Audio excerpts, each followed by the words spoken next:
sintonia, troca de experiências e um bate-papo descontraído sobre o espiritismo na sua manhã.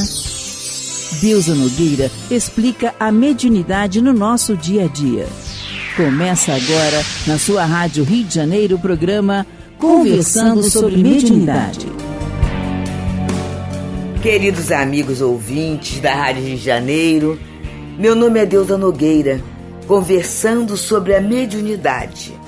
Vamos estudar esse livro maravilhoso de Martins Peralva, que é o livro Mediunidade e Evolução.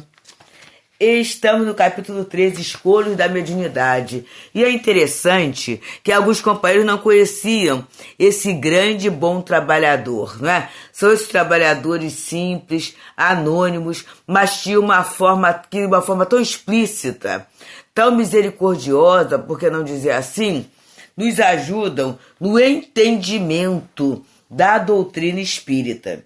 E hoje, nesse capítulo 13, ele vai analisar uma fala de Emmanuel, em que ele diz assim: qualidade mediúnica é talento comum a todos, mas exercer a mediunidade como força ativa no ministério do bem é fruto da experiência de quantos lhe expôs a obrigação por senda de disciplina e trabalho, consagrando-se dia a dia a estudar e a servir com ela. Então, a partir desses textos, ele colocou alguns dos pontos que nós temos que ter muita atenção na questão da mediunidade, nas dificuldades que se encontram, os embaraços, porque às vezes, meus amigos, fica muito generalizado na nossa cabeça.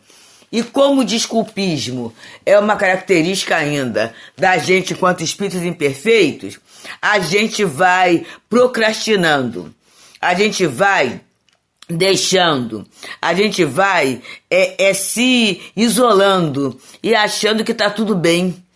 Infelizmente, é fácil a gente se acostumar com o mal. Eu sempre falo isso, né?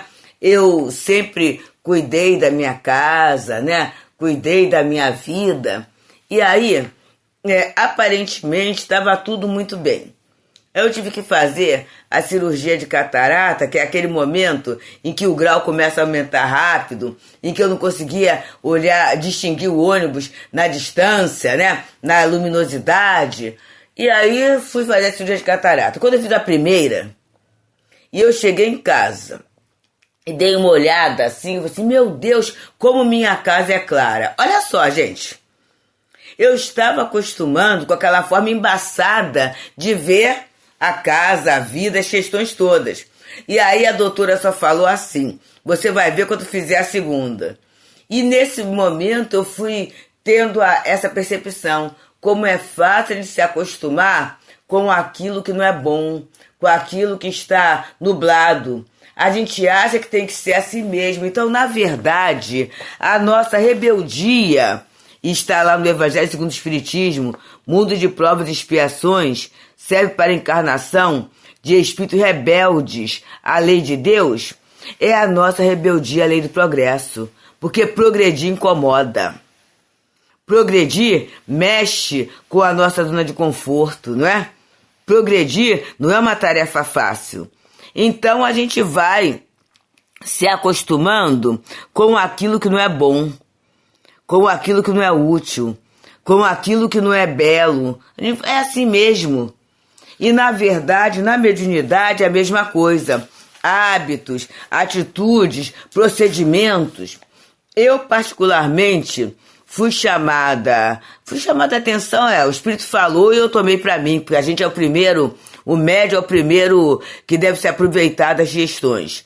Então, o Espírito falou assim, procure não faltar uma atividade justificando que está em outra. E aí muitas vezes a gente fala assim, bem, eu não estou na atividade tal, principalmente é mediúnica, porque afinal de contas eu estou fazendo essa outra. E aí ele fala assim, essa questão não tem justificativa no plano espiritual. Percebemos? Não justifica não. Eu posso justificar para mim, justificar para o outro. Ele fala, é falta de organização. Então, como a falar assim, eu tenho que aprender a organizar a minha vida fixando prioridades. Não administrar minha vida com outras situações que aparecem que às vezes é simples desejo de evidência. Não é nem uma necessidade, mas eu entro nessa questão. Então percebemos, meus amigos, os cuidados que a gente precisa ter com a gente mesmo. E aí ele vai falando, eu já falei, né? No primeiro programa, a gente falou do problema moral, esgotamento físico e mental. No segundo programa, das evocações, os interrogatórios, as futilidades, as desarmonias. No terceiro programa, gratuidade, trabalho isolado. E hoje a gente vai começar a falar de médiuns dirigentes. E ele começa falando aqui, ó. A pessoa que detém recursos mediúnicos de incorporação não deve presidir reuniões mediúnicas. Olha só, gente. Isso, André Luiz fala que o dirigente, ele não deve acumular a função de médium psicofônico e diretor de reunião. Tá falado isso.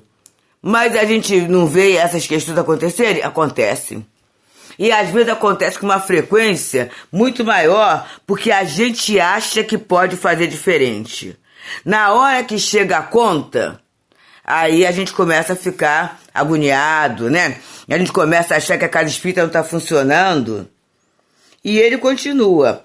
Agitações, tumultos, turbulências podem assinalar o clima de tais reuniões. Entidades desordeiras, ocasionalmente, podem assenhorear-se da organização do médium dirigente, de maneira a estabelecer o pânico, a confusão, o temor. Aí eu sei que muitos de nós falam assim, mas acontece que tem a direção espiritual segura da casa. Tem. Mas às vezes a gente quer correr o risco, né? Às vezes a gente quer se equiparar àqueles médios mais experientes, que ao longo do tempo tem o serviço que tem que ser respeitado. Tem a fidelidade à doutrina, tem o sacrifício, tem testemunhos acumulados. E aí, por isso, eles merecem, assim, assistência espiritual segura em função do seu próprio comportamento. Independente até da assistência espiritual da casa, eles conquistaram. Mas na maioria de nós ainda vive essa oscilação. E aí, quem pode garantir que não vai ser assenhoreado pela ação da indisciplina, por alguém que queira fazer uma desordem, uma agitação, causar uma dúvida, uma situação qualquer? E ele continua. A tarefa do médium é a que corresponde à sua própria condição. Oferecer a sua faculdade aos que já transpuseram as fronteiras do túmulo. Ajudar a encarnados e desencarnados. Particularmente, a nossa posição é a de médium psicofônico ou de incorporação, né? A gente está lá na tarefa. E muitas vezes, por a gente fazer parte da divulgação doutrinária, a pessoa acha que a gente pode. Mas uma coisa é o que a pessoa acha, outra coisa é o que é. Na divulgação doutrinária, a gente participa como médium inspirado, né? Com certeza, é uma outra posição. Na tarefa de socorro espiritual, a gente tem a tarefa, a facilidade ou a faculdade para passar a dor dos espíritos. E é passar a dor mesmo, gente. Não é mentoria. E aí, nessa hora, se a gente como médium não se coloca, o outro vai fazer da gente o que ele quer que seja feito. E aí, olha a confusão sendo gerada dentro do trabalho. Então, essa questão de se sentir equipe, sentir fazendo parte da equipe, sentir sendo um amigo de Jesus, um trabalhador de Jesus, é fundamental para o nosso equilíbrio. E ele continua dizendo, animismo. É um dos escolhos, né?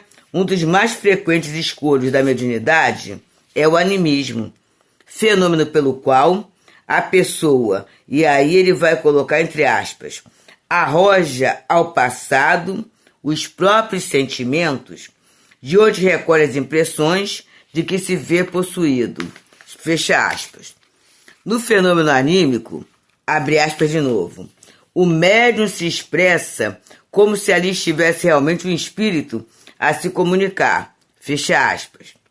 O médium portador desse desajuste deve ser amparado pacientemente, abre aspas, com recursos da caridade evangélica, podendo transformar-se em valioso companheiro, fecha aspas. Então o animismo não é um problema, é uma circunstância.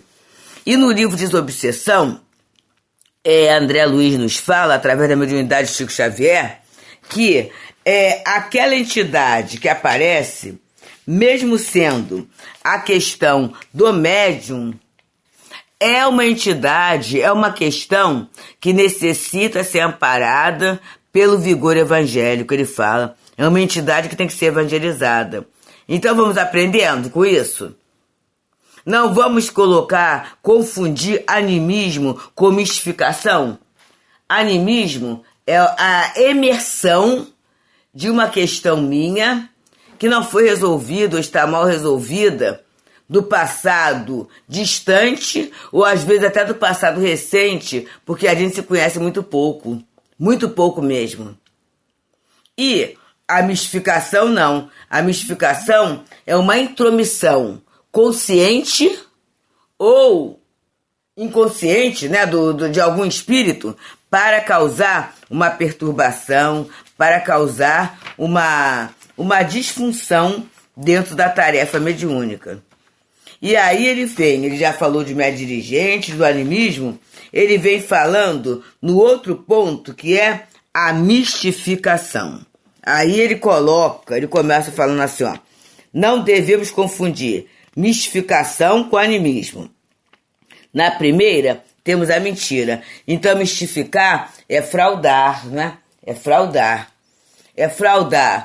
conscientemente. E aí, como é que o médium pode fraudar conscientemente? Ele quer atenção.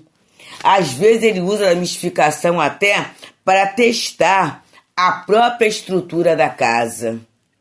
A própria estrutura de quem está dirigindo a tarefa. A própria maturidade do grupo. Tem situações da imperfeição, meus amigos, que a gente carrega, que a gente às vezes nem se dá conta.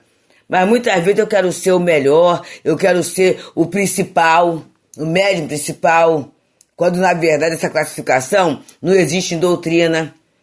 Eu quero dirigir aquele setor, então eu começo a criar elementos para que eu seja visto como diferente, como melhor, como mais fiel.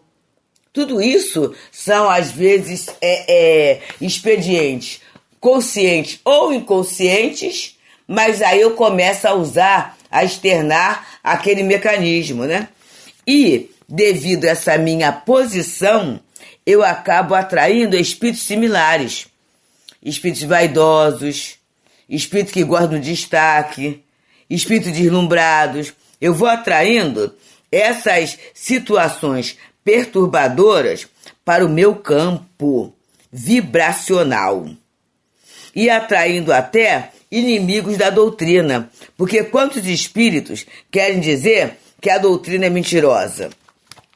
Quantos espíritos querem falar que a doutrina não é nada daquilo que se diz, que se vê, que se sente? Quantos espíritos? Inimigos da doutrina espírita. E muitas vezes a coisa mais séria, inimigos de Jesus. Aqueles espíritos que acham que evangelização é perda de tempo, que não tem jeito mesmo, ó. Espíritos desenganados. Espíritos sofredores, que na verdade é sofredor, não é? Quando eu não vejo no Evangelho, quando eu encontro em Jesus uma possibilidade de erguimento, e quando eu falo Jesus, através dos seus mensageiros, porque os diferentes vertentes religiosas vão trazer a proposta moral como fator de equilíbrio, de elevação da alma. Mas quando eu começo a descrer de tudo isso, eu estou descrendo da minha condição de filho de Deus. E nessa posição de descrença, eu acho que o trabalho da casa espírita ou o trabalho religioso é uma perda de tempo, dada que a minha visão é materialista. E aí eu começo a entrar ali para confundir, eu começo a entrar ali para desarticular, para acabar, para eliminar aquela tarefa. E aí, mistificar é uma das formas de fazer isso, né? Corromper é uma das formas. Então ele vai colocando, na primeira, na mistificação, temos a mentira. No segundo, que é o animismo, o desajuste psíquico. E por que faz desajuste psíquico? A gente tem que olhar bem, né? O médico está desajustado. Gente, todos nós, em verdade, somos desajustados e com algum aspecto da lei de Deus. O ajustado seria aquele que, a exemplo de Jesus, vive integralmente a lei de Deus. E aí o desajuste pode ser maior ou menor em relação a um fator, em relação a uma lei, em relação à lei de adoração, né? As questões do fanatismo, as questões da negação de Deus ou da negação de fé, não é? Pode ser desajustado em relação à lei de conservação, em relação à lei de destruição, em relação à lei de reprodução, em relação à lei de justiça, é o desajuste. E aí naquele momento, esse meu desajuste psíquico aparece. E aparece para quê? Para ser socorrido, não para ser acusado. Não para ser destacado. Não para desqualificar. E ele fala que muitas vezes, resolvido esse desajuste, através da doutrinação, através da intervenção fluídico-magnético, eu vou ter ali um valioso companheiro.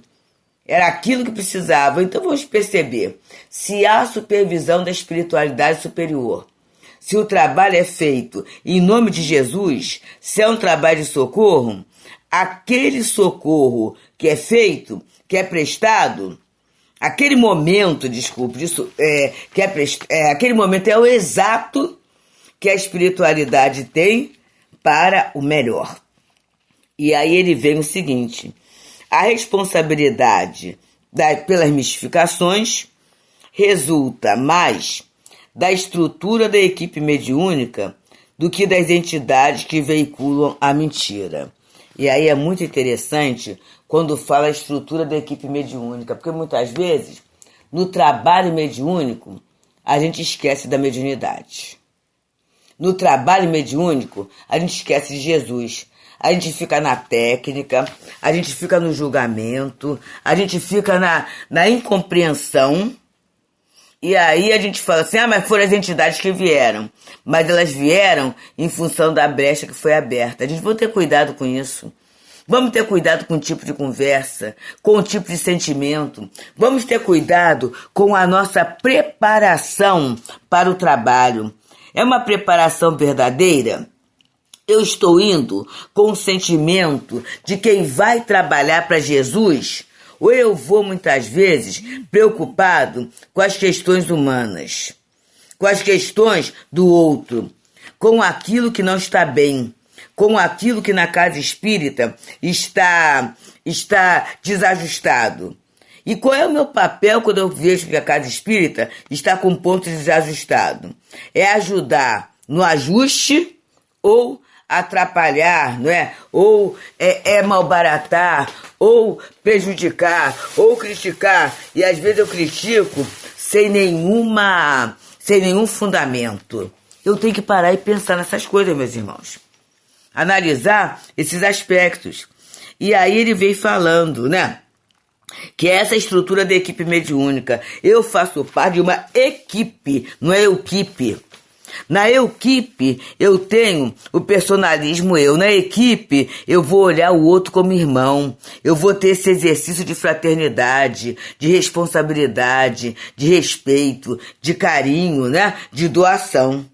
E ele continua dizendo para nós: o conceito evangélico de quem busca, acha, tem validade também na vivência mediúnica. O que eu busco na tarefa mediúnica? O que eu busco na casa espírita? O que eu busco no centro espírita? Qual é a minha movimentação legítima dentro do ambiente espírita? É ponto para ponderar. Eu vou pela rotina? Eu vou para ver o que o outro está fazendo? Eu vou para quê? Olha a qualidade. E para essa qualidade, gente, eu tenho que avaliar o que eu tenho recebido ao longo desse meu tempo na casa espírita, no fazer mediúnico. Enquanto eu não avaliar aquilo que eu não avalio, eu não consigo agradecer. Eu tenho que olhar. Tem um antes e um depois. Porque senão eu entro no que ele fala no outro parágrafo. Mentes despreparadas.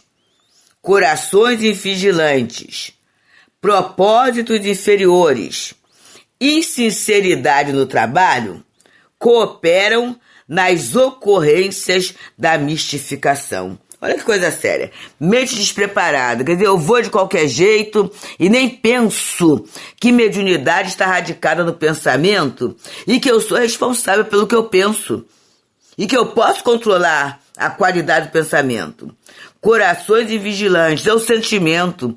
E aí no dia da reunião, ou a minha vida, é uma eterna discórdia, é um eterno não perdoar, não compreender, eu vivo reclamando. Propósitos inferiores, né? Muitas vezes eu vivo, e aí não é só na casa espírita não.